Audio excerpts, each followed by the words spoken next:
નમસ્કાર દી ધનાધન આઈપીએલમાં હું મયુરી આપનું સ્વાગત કરું છું અને આજે આપણે વાત કરવાની છે આરસીબી અને લખનઉ વચ્ચે રમાયેલી એ મેચ વિશેની। ગઈકાલે જે મેચ રમાઈ અને ગઈકાલે કેવા પ્રકારે રમતના મેદાન ઉપર રોમાંચક રસાકસી ભરી મેચ આપણને જોવા મળી અને જે દર્શકોને લાંબા સમયથી ઇંતજાર હતો એવું આરસીબી હવે ટોપ 2માં પહોંચી ગયું છે એટલે ખૂબ જ આનંદની વાત છે। એટલે તમામ જે આરસીબીના ચાહકો છે એમને તો બિલકુલ આનંદની લાગણી જે છે ગઈકાલની મેચ બાદ એ જોવા મળી રહી છે અને અત્યારે હવે આગામી જે મેચ રમાશે એમાં પણ ચોક્કસ આરસીબીના જે દર્શકો છે એ એક મીટ માંડીને બેઠા છે કે કદાચ એવું હવે શક્ય લાગી રહ્યું છે કે આઈપીએલની અત્યારની આ સિઝનનું ટાઇટલ જે છે એ આરસીબી જીતી શકે છે। કેમ કે આઈપીએલની ટુર્નામેન્ટની જ્યારથી શરૂઆત થઈ ત્યારથી લઈને અત્યાર સુધી આટલી બધી ટુર્નામેન્ટ આવીને ગઈ અને આટલી બધી સિઝન આવી પણ આરસીબીનો ક્યાંય ગજ વાગ્યો નહીં, ક્યાંય એવું થયું નહીં કે આરસીબી જે છે એ છેક છેલ્લે સુધી પણ આવી હોય, પહોંચી હોય અને તેમ છતાં હારી ગઈ હોય એવું બન્યું છે। ટાઇટલ એક પણ વાર જીતી શકી નથી એટલે આ વખતે ક્યાંક એવું હતું કેમ કે શરૂઆતથી જ આરસીબીનું પરફોર્મન્સ પણ આઈપીએલની આ સિઝનમાં એ પ્રકારનું રહ્યું છે કે આપણને એવું લાગે કે ચોક્કસ હવે લાગી રહ્યું છે કે આ વખતે જે ટાઇટલ છે ટાઇટલની મજબૂત દાવેદાર બની ગઈ છે તો જીતી પણ શકે છે। પરંતુ આપણે ઘણું જોવાનું છે હજુ કેમ કે ટોપ 2 જે છે અને ટોપ 2 બાદ પણ આગળ હજુ ટુર્નામેન્ટ ચાલુ છે એટલે ચોક્કસ આપણે ચર્ચા કરવાની છે કે ગઈકાલની મેચમાં કેવા પ્રકારનો માહોલ રહ્યો, કેવા ખેલાડીઓનું કેવા પ્રકારનું પરફોર્મન્સ આપણને જોવા મળ્યું, તમામ બાબતોની આપણે ચર્ચા કરીશું અને એનાલિસિસ કરીશું અને વધુ સમય ન લેતા આપણે કાર્યક્રમની શરૂઆત કરી દઈએ। મારી સાથે જોડાયા છે સ્પોર્ટ્સ એક્સપર્ટ અશોક મિસ્ત્રી। અશોકભાઈ, સ્વાગત છે આપનું કાર્યક્રમમાં। તો કાર્યક્રમની શરૂઆતમાં એક ખાસ સવાલ પર નજર કરી લઈએ।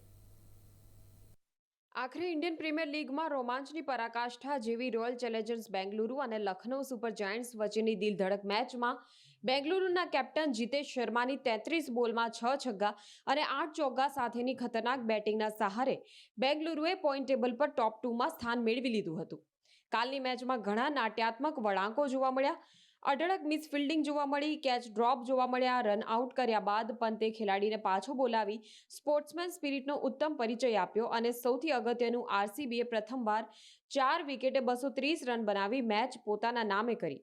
વિરાટ કોહલીએ 54, મયંક અગ્રવાલે અદ્ભુત નોટ આઉટ 41 રન બનાવ્યા અને ખાસ કરીને જીતેશ સાથે મળીને 45 બોલમાં 107ની વિજયી ભાગીદારી નોંધાવી ક્વોલિફાયરમાં રમવા માટે ટોચની ટીમ બની ગઈ। તે પહેલા રિષભ પંતે પણ જોરદાર બેટિંગ કરતા 61 બોલમાં 118 રન બનાવ્યા હતા અને ટીમને 3 વિકેટે 227 પર પહોંચાડી હતી। હવે પંજાબ અને બેંગલુરુ વચ્ચે ક્વોલિફાયર 1 મુલાનપુર ખાતે રમાશે।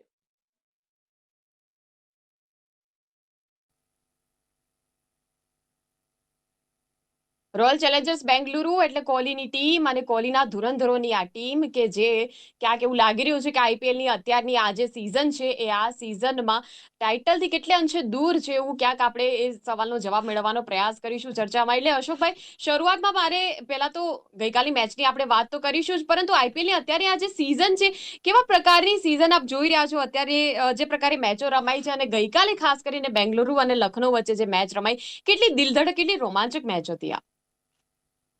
બહુ સાચી વાત છે કારણ કે જે રીતે રોયલ ચેલેન્જર બેંગલુરુ આટલા વર્ષથી ઝઝૂમી રહી છે, ઘણા બધા વર્ષો સુધી વિરાટ કોહલી કેપ્ટન હતા પણ તેઓ પણ ટાઇટલ અપાવી શક્યા નથી। આ વખતે કારણ કે વિરાટ કોહલી અને રોહિત શર્મા આ બંને ખેલાડીઓએ ભારતીય ટેસ્ટ ટીમમાંથી નિવૃત્તિ જાહેર કરી ત્યાર પછી દરેકે દરેક પ્રેક્ષકને, ચાહકને અથવા તો વિરાટ કોહલીનું જે ફેન ફોલોઈંગ છે એમને એમ હતું કે ભાઈ વિરાટ કોહલીને એક એવી જબરજસ્ત રીતે આ વખતે ચેમ્પિયન બને અને આ જે પ્રમાણે એને ટેસ્ટમાંથી નિવૃત્તિ લીધી છે એને એ રીતે ઉજવણી કરવામાં આવે। તમને ખ્યાલ હોય તો એક મેચ કેન્સલ થઈ પણ એ મેચની અંદર સમગ્ર મેદાન ઉપર તમામે તમામ દર્શકો વ્હાઈટ ટી શર્ટ પહેરીને મેદાન ઉપર આવ્યા હતા। આ એના પ્રત્યેનો પ્રેમ છે, એના પ્રત્યેની લાગણી છે, એના પ્રત્યેની એક આસ્થા છે કે આ ખેલાડી એ ભારતીય ક્રિકેટ જગતનો એવો સિતારો છે કે જે હંમેશા ચમકતો રહેશે। એટલે ક્યાંક એક સેન્ટિમેન્ટ જોડાયેલા છે।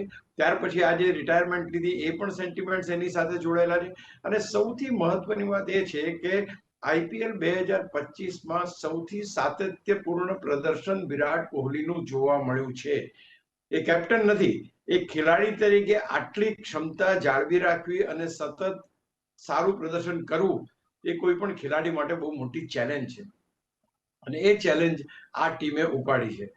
ભલે અત્યારે જોવા જઈએ તો આખી ટીમ વિરાટ કોહલીની આસપાસ જ ફરતી હતી એવું હતું પણ ગઈકાલે જે પ્રમાણેની બેટિંગ જીતેશ શર્માએ કરી છે, કારણ કે આ બધા એવા સિતારાઓ છે કે જે સિતારાઓ વિરાટ કોહલીની ચમકમાં ઝાંખા પડી જતા હતા બધી મેચોમાં.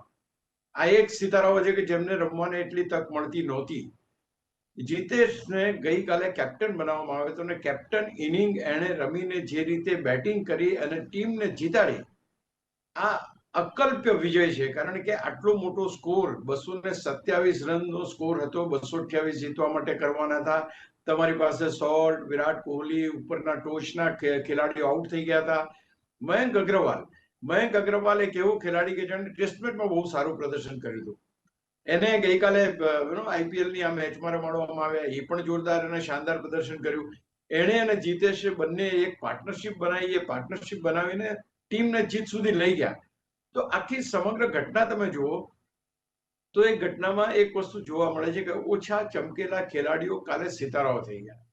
They have played the best of their inning of their life.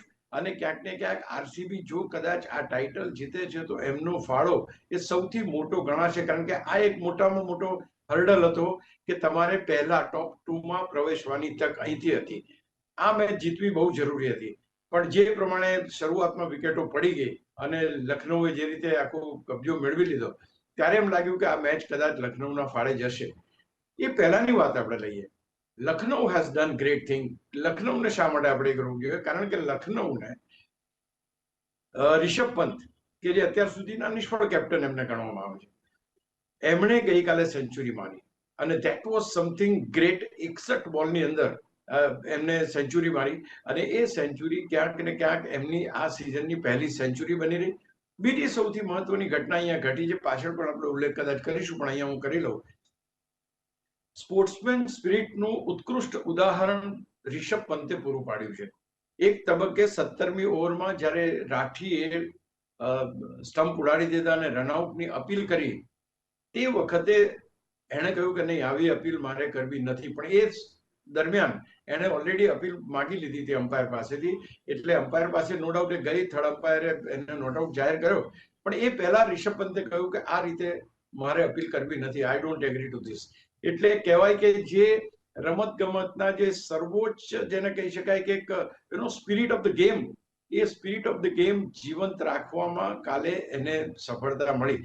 મને યાદ છે કર્ટની વોલ્સનો એક આ પ્રકારનું ઘટના બની હતી જ્યારે વર્લ્ડ કપની સેમીફાઇનલ કે એવી બહુ જ મોટી મેચ હતી પાકિસ્તાન સામે, અને એણે આગળ ખેલાડી દોડી જતો હતો, બેલ્સ એને ઉડાવી દીધી, પણ એને કહ્યું કે ભાઈ તું અંદર રહે. એને ચેતવણી આપી કે હું ઉડાડી શકું છું પણ તું અંદર રહે એમ.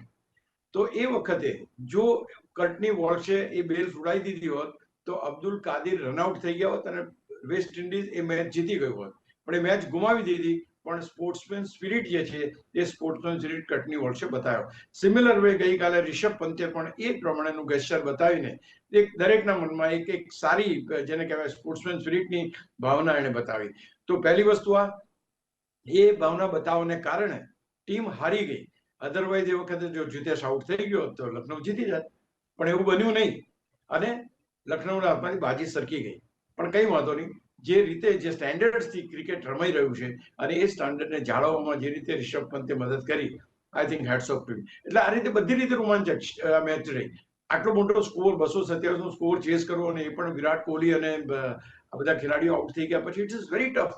બીજી એક ઐતિહાસિક બહુ જબરદસ્ત વાત કહી દઉં તમને કે આટલી મોટી ઇનિંગની અંદર માત્ર 7 છગ્ગા વાગ્યા છે. વિચાર કરો તમે. એનો અર્થ એ થયો કે બાકીના બધા જ રન વન્સ એન્ડ ટુસ અને બાઉન્ડ્રીઝમાં બન્યા છે. તો આ સૌથી વધારે અગત્યનું છે કે 30 ચોગ્ગા અને માત્ર 7 છગ્ગા. લખનઉ કેટલા છગ્ગા માર્યા છે ખબર છે? 17 છગ્ગા. તો કહેવાનો મતલબ એમ છે કે ટેસ્ટ મેચ રમવા માટે જે કળા જોઈએ ને, ખાસ કરીને મયંક અગ્રવાલની વાત કરું, વિરાટ કોહલીની વાત કરું, this are the players who likes to play the ground shots. અને એ લોકોએ એટલી જબરજસ્ત બેટિંગ કરીને આ ટીમને જીતાડી, એટલે બહુ જ મોટી વાત છે. 17ની સામે માત્ર 7 છગ્ગા મારવા અને તે છતાંય ટીમને જીતાડવી. આઈ થિંક આ એક ઐતિહાસિક કામ ગઈકાલે થયું છે, which was very much eye pleasing. એમ લાગે કે હા, આ મેચ જોવાની મજા આવી ગઈ. જી બિલકુલ અશોકભાઈ, અને બિલકુલ આપની વાત સાચી કે લખનૌ જે છે એ લખનૌનો પણ આપણે ઉલ્લેખ કરવો જોઈએ અને લખનૌનું પરફોર્મન્સ જે છે એને પણ આપણે બિરદાવવાની જરૂર છે. હવે આપણે રિષભ પંતની બેટિંગ કઈ રીતે લાગી અને ખાસ કરીને જે લખનૌએ જે પ્રકારે દમ લગાવીને એક ટક્કર આપી છે બેંગલુરુને, એ તો ચોક્કસપણે વખાણવા લાયક છે. તમને ખબર હોય તો આ ખેલાડીને બહુ જબરજસ્ત એક્સિડન્ટ થયો હતો અને આખા શરીરના લગભગ હાડકા તૂટી ગયા તો એમ કહે તો ચાલે, અને ક્યારેય ફરી પાછો ફરી શકે નહીં એ પરિસ્થિતિમાં એને હોસ્પિટલાઇઝ કરવામાં આવ્યો હતો. છતાં રિષભ પંતે જેમ કહેવાય ને કે ફિનિક્સ પંખીની માફક ઊભા થઈને ફરી એકવાર ક્રિકેટના મેદાન ઉપર આવ્યો છે. એટલે તમે જુઓ કે કઈ પરિસ્થિતિ, એટલે ડિટરમિન કેટલો છે. એટલા માટે why I am saying this, determination, discipline અને ડેડિકેશન, આ ત્રણ વસ્તુ દરેક ખેલાડીના જીવનમાં મહત્વની હોય છે. He was determine. એને એમ હતું કે હું પાછો આવીશ, ભલે મને બધા કહી દે રાઇટ ઓફ કરી નાખ્યો કે હવે ફરી ક્યારે ક્રિકેટ નહીં રમી શકે, પણ તે છતાં એ પાછો આવ્યો. ગઈકાલની મેચમાં પણ એને ખબર હતી કે આ મેચ જો હું હારી જઈશ તો ઉપર જતું રહેશે, પણ હું હારીશ નહીં. He has tried his best. અને ગયેલા રિષભ પંતે ગઈકાલે I am still in the game, હું આ ગેમમાં છું એમ સાબિત કર્યું અને પડકારજનક સ્કોર આવ્યો. આજે લખનઉ તો બહાર થઈ ગયેલી ટીમ હતી. લખનઉને એવું કઈ બીજો ઇસ્યુ હતો જ નહીં કે એમને કઈ આની અંદર ગેન હતો નહીં કે એ આની અંદર આવી જવાના હતા. નો, નોટ એટ ઓલ. એ તો બહાર ફેંકાઈ ગયેલી ટીમ છે. તે છતાં પણ એમણે કહ્યું કે નહીં, એમ આસાનીથી નહીં છોડી, અમે અમારી રમત શ્રેષ્ઠ રાખીશું. અને that is what they've done. 227 run ખડક્યા. Heads off to all other. Marsh જે 67 બનાવે માર્ચે, એમેઝિંગ. એ લોકોની બેટિંગ પણ ખૂબ સરસ. અને આઈ told you 17 Sixers and 17 boundaries. આટલી ધરખમ ક્રિકેટ જોવા મળી. એટલે હું માનું છું કે રિષભ પંતની ટીમને પણ સલાહ માનવી પડે કે એમણે આટલો મોટો સ્કોર ખડક્યો. અને ત્યારે વિરાટ કોહલીની ટીમે પરસેવો પાડવો પડ્યો કે નહીં યાર, આ મેચ લેવા માટે કોઈ એક્સ્ટ્રાઓર્ડિનરી ઇનિંગની જરૂર પડશે. તો હું માનું છું કે જબરજસ્ત બેટિંગ રિષભ પંતની. ભલે લખનઉ આ વખતે એટલું સારું પ્રદર્શન ના કરી શકું, પણ એનો અર્થ એ નથી કે આ ખેલાડીઓ રાઇટ ઓફ થઈ ગયા. હજુ પણ છે, હજુ પણ દમ બતાવે છે. અને એક પડકારજનક ભૂમિકામાં, જેને કહેવાય પડકારજનક ભૂમિકામાં બેંગ્લોર સામે ઉભા રહ્યા. ભલે હારી ગયા, પણ પડકાર તો ચોક્કસ આપ્યો. 227 રનનો. Hats of.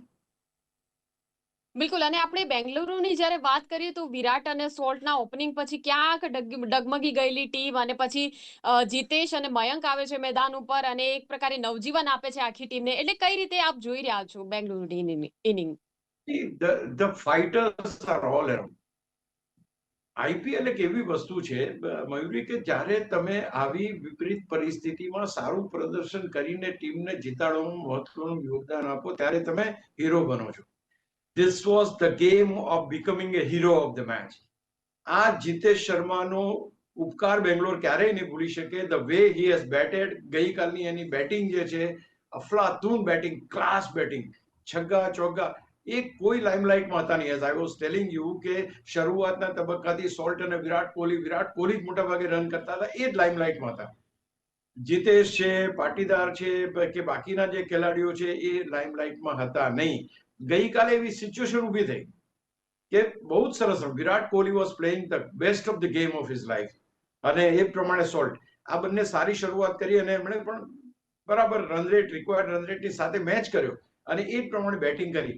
પણ જેવી પાટીદારની વિકેટ પડી ગઈ એટલે પાટીદાર અને લિવિંગસ્ટોન, આ બે વિકેટો જલ્દી પડી જતા દબાણમાં આવ્યું કે હવે ક્યારેય બેંગ્લોર જીતી શકશે નહીં. પણ ત્યાર પછી જે કેપ્ટન, આમ તો કેપ્ટન આ ટીમના બીજા હતા, ત્યાર પછી અત્યારે કેપ્ટનશીપ એને જીતેશના પહેલા રજત પાટીદાર હતા. તો ક્યાંક જીતેશ આવે અને જીતેશના ઈરાદા કંઈક અલગ હતા. એને લાગ્યું કે હું કેપ્ટન છું અને હું આજે મારી જો જિંદગીની શ્રેષ્ઠ ક્રિકેટ રમીને બતાવી દઉં તો આ મેચ યાદગાર બની જાય. અને heads off to Mayank Agarwal. Mayank Agarwal, as I told you કે he is a test match player. તમે વિચાર કરો, 3 કે 4 ચોગ્ગા એક જ ઓવરમાં જે રીતે માર્યા છે, એક થર્ડ મેનની અંદર, એક પોઈન્ટની અંદર, એક કવરની અંદર, એમેઝિંગ. એમ લાગે કે ટેસ્ટ ક્રિકેટ હજુ જીવન છે. યસ, પ્લેડ એ એમેઝિંગ ઇનિંગ મયંક અગ્રવાલ. અને એની સાથે જોડાયા જીતેશ. અને જીતેશ અને આ બંને ભેગા થઈને જે 107 રનની પાર્ટનરશિપ માત્ર 45 બોલમાં બનાવી છે, આખી મેચ હાથમાંથી ખેંચી લીધી એમ કહેવાય. અને એ પણ ઓવર બાકી હતી ત્યારે. તો એમેઝિંગ બેટિંગ જેને કહેવાય, એ પ્રકારની બેટિંગ જોવા મળી, ખાસ કરીને જીતેશની. કારણ કે જીતેશે જે રીતે બેટિંગ કરી છે, ધેટ વોઝ ફેન્ટાસ્ટિક. અને જીતેશની બેટિંગની કારણે એક વસ્તુ બીજી પણ બની કે પહેલી એક પાર્ટનરશિપ મળી 61 રનની, એ સોલ્ટ અને વિરાટ કોહલી બનાવી. પણ ત્યાર પછી એકવાર લાગ્યું કે આ આશા જતી રહી. પણ જીતેશ અને મયંક અગ્રવાલ આ બંને ભેગા થઈને 107 રનની પાર્ટનરશિપ માત્ર 45 બોલમાં ફટકારીને 230 રન કરી, 4 જ વિકેટ ગુમાવીને 230 રન કરીને મેચને જીતી.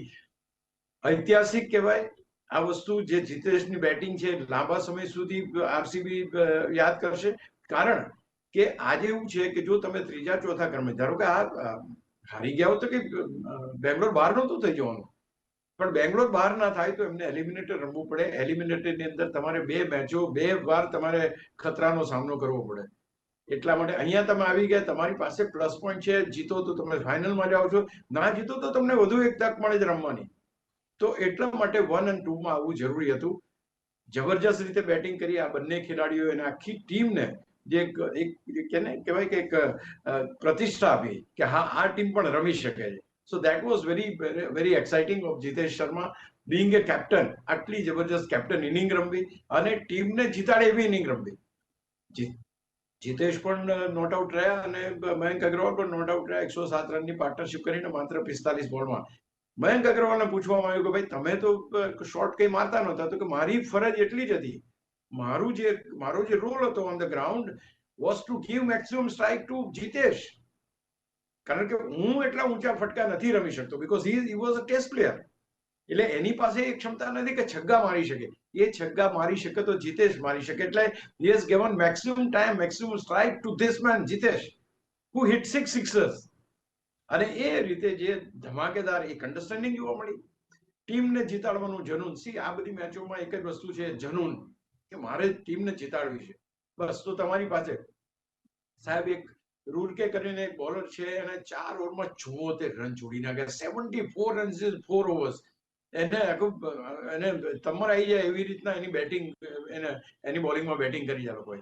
તો આ બધા જે રેકોર્ડ છે, આ બધી વસ્તુ છે, જો કદાચ બેંગ્લોર ના કરે નારાયણ ચેમ્પિયન બને છે તો લાંબા સમય સુધી આ વસ્તુ યાદ રહેશે કે હા, ટોપ 2 માં કોણ લઈ ગયું હતું, તો જીતેશ શર્માની બેટિંગ લઈ ગઈ હતી. અને આ બેટિંગ જે અદ્ભુત બેટિંગ છે, 85 રન માત્ર 36 બોલમાં, 85 runs in 36 deliveries and a partnership of 107 runs. તો આ એક બહુ જ મહત્વની ભાગીદારી, મહત્વની ઇનિંગ અને મહત્વની જીત કહી શકાય. જી બિલકુલ. એટલે આરસીબી હવે એકદમ ડિટરમિન લાગી રહ્યું છે ટાઇટલ જીતવા માટે. શું લાગી રહ્યું છે કે કેવા પ્રકારે જો શક્યતાઓ છે કે ટાઇટલ જીતી શકે આરસીબી આ વખતે? Look at the way they won. તમે આજે કેવી રીતે ગુજરાત ટાઇટન્સની શું દશા થઈ? ગુજરાત ટાઇટન્સે બહુ જબરજસ્ત રમ્યા અને છેલ્લે જે મહત્વની મેચો હતી એમાં હારી ગયા. આજે ત્રીજા ને ચોથા ક્રમે જતા રહ્યા. જેને એમ કહેવા માંગતું હતું શ્યોર શોટ હતા કે ભાઈ ગુજરાત ટાઇટન્સ તો ટોપ 2 માં આવશે, એ હારી ગઈ ટીમ અને એ 3-4 માં જતી રહી. આ ટીમ હારવાની અણી ઉપર હતી. જ્યારે વિરાટ કોહલી, પાટીદાર, લિવિંગસ્ટોન અને સોલ્ટ આ બધી વિકેટો પડી ગઈ ને પહાડ જેવો સ્કોર હતો, ત્યારે એમ લાગ્યું કે હવે તો પતી ગયું. ઘણા લોકો ટીવી સાઈડ બંધ કરી દીધા. But things are different. એટલા માટે ક્રિકેટને ક્યારેય પ્રિડિક્ટ ના કરાય. જીતેશ અને 105 રનની 7 રનની પાર્ટનરશિપ બનાવીને જીતી ગયા. તો અહીંયા આગળ આ વસ્તુ બહુ મહત્વની છે. એ જીતશે કે નહીં, આ જો ખરેખર ટીમ હારવાની જો તો અહીંયા હારી ગઈ હોત. પણ આજે ક્યાંક ને ક્યાંક એની પાસે નસીબનો પણ સાથ. નસીબ એટલે કહું છું કે આ 4 ખેલાડીઓ સિવાય, ટોપના 4 ખેલાડીઓ સિવાય બાકીના ખેલાડીઓની રમત આપણે જોઈ જ નથી બહુ મોટા ભાગે. તો એટલા માટે જીતેશ અને મયંકે જે રીતે ટીમને જીતાડીને અહીંયા સુધી લાવ્યા. હવે now it is a responsibility of all the stars. Salute છે, વિરાટ કોહલી છે, જીતેશ છે, પાટીદાર છે, લિવિંગસ્ટોન છે. આ બધાની જવાબદારી બને છે કે હવે ટીમને નંબર 1 પર લઈ જવી. આઈ થિંક એ જે રીતે એમનો ટ્રેન્ડ ચાલી રહ્યો છે, તો કદાચ હારવાનો તો અહીં હારી. નસીબ પણ થોડો સાથ આપે છે. વિરાટ કોહલીની સાથે લાગણીઓ પણ જોડાયેલી છે, રીતે ટેસ્ટ રિટાયરમેન્ટ લીધી છે. એટલે once again Virat Kohli crowd puller છે. ક્રાઉડને સૌથી વધારે મેચો એને જોવા માટે લોકો વધારે આવે છે. એટલે એમ લાગે છે કે બેંગ્લોરના આ વખતે તો સિતારા ચમકી રહ્યા છે. આપણે એ જ અપેક્ષા કરીએ. ખેર, આપણા માટે તો કોઈ ટીમ પોતાની નથી, પણ તે છતાં અપેક્ષા ચોક્કસ કરીએ કે વિરાટ કોહલીને જે રીતે એમની ટીમે, એટલે બેંગ્લુરુમાં જે રીતે વ્હાઇટ ટી શર્ટ પહેરીને એક ફેરવેલ આપવાની વાત હતી ટેસ્ટ ક્રિકેટમાંથી, એ ક્યાંક એનું સપનું પૂરું થાય કે આ ટેસ્ટ ક્રિકેટ જ્યારે છોડ્યું હતું એ વર્ષે એની ટીમ આઈપીએલ ચેમ્પિયન થઈ હતી. જી મેચ છે એ મેચો ખૂબ જ રસપ્રદ બની રહે છે. અત્યારની આ ચર્ચામાં જે ઇનપુટ્સ આપ્યા એ બદલ ખૂબ ખૂબ આભાર. Thank you very much. તો દર્શક મિત્રો, દે ધનાધન આઈપીએલમાં અત્યારની ચર્ચામાં બસ આટલું જ. હવે આપણે સાંજે ફરી મળીશું જ્યારે આગામી મેચ વિશે આપણે વાત કરીશું, પરંતુ અત્યારે આ કાર્યક્રમ સમાપન કરીએ છીએ. આપ રજા આપશો. જોતા રહો ગુજરાત ન્યૂઝ સત્યની સાથે. નમસ્કાર.